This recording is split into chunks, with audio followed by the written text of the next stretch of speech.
झांसी की रानी लक्ष्मीबाई आत्मविश्वासी, कर्तव्य परायण, स्वाभिमानी और धर्मनिष्ठ वीरांगना थी। भारतीय वसुंधरा को गौरवान्वित करने वाली झांसी की महारानी लक्ष्मीबाई के बारे में जाने अनजाने 10 तथ्य। पहला, मणिकर्णिका रखा गया नाम।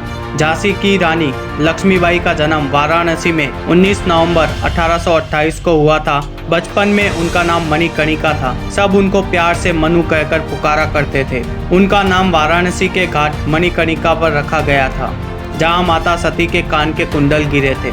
दूसरा तथ्य, माता की मृत्यु। 4 साल की उम्र में ही उनकी माता की मृत्यु हो गई थी, इसलिए मनु के पालन पोषण की जिम्मेदारी उनके पिता पर आ गई थी। तीसरा तथ्य, पुत्र की मृत्यु। 1842 में मनु की शादी झांसी के राजा गंगाधर राव से हुई थी। शादी के बाद मनु को लक्ष्मीबाई नाम दिया गया। 1851 में इनको एक पुत्र रत्न की प्राप्ति हुई, लेकिन मात्र 4 महीने के बाद उनके पुत्र की मृत्यु हो गई। चौथा तथ्य, पति की मृत्यु।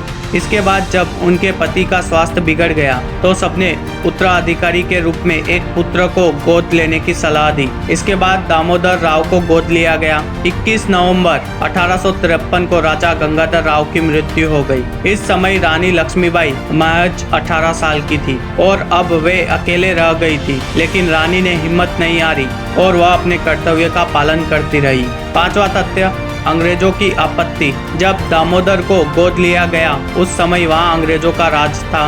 ब्रिटिश सरकार ने बालक दामोदर को झांसी का उत्तराधिकारी मानने से इनकार कर दिया और वह झांसी को अंग्रेज सरकार के राज्य में मिलाने का षड्यंत्र रचने लगे।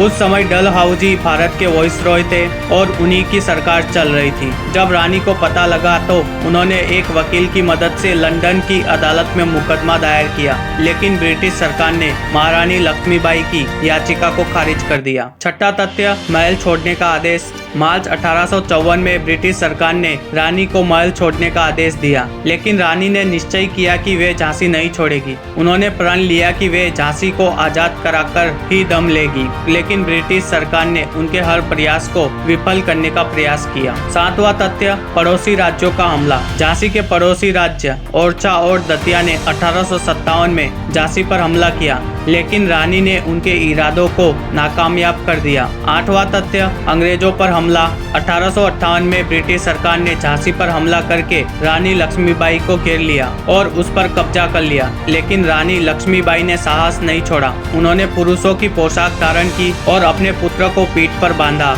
और दोनों हाथों में तलवारें ली और घोड़े पर सवार हो गई और वह घोड़े की लगाम अपने मुंह में रखी और युद्ध करते हुए वह युद्ध के अंत में अपने दत्तक पुत्र और कुछ सहयोगियों के साथ वहां से निकल गई। नौवां तथ्य, तात्या टोपे से जा मिली। झांसी छोड़ने के बाद महारानी लक्ष्मीबाई तात्या टोपे से जा मिली। अंग्रेज और उनके चाटुकार भारतीय भी रानी की खोज में उनके पीछे लग गए। 10वां तथ्य, देश के गद्दार। तात्या टोपे से मिलने के बाद रानी लक्ष्मीबाई ने ग्वालियर के लिए कूच किया। देश के गद्दारों के कारण महारानी लक्ष्मीबाई को रास्ते से फिर से शत्रुओं का सामना करना पड़ा। वीरता और साहस के साथ महारानी ने युद्ध किया और युद्ध के दूसरे ही दिन 18 जून 1858 को 30 साल की महानायिका लक्ष्मीबाई लड़ते लड़ते वीरगति को प्राप्त हो गई। झांसी की रानी लक्ष्मीबाई 1857 के प्रथम भारतीय स्वतंत्रता संग्राम की वीरांगना थी। उन्होंने कभी भी अंग्रेज सरकार की दास्ता को स्वीकार नहीं किया और अपनी मातृभूमि की रक्षा के लिए बलिदान दे दिया। ऐसी थी हमारी महारानी वीरांगना लक्ष्मीबाई। ऐसे ही वीडियो देखते रहने के लिए हमारे चैनल को सब्सक्राइब कीजिए।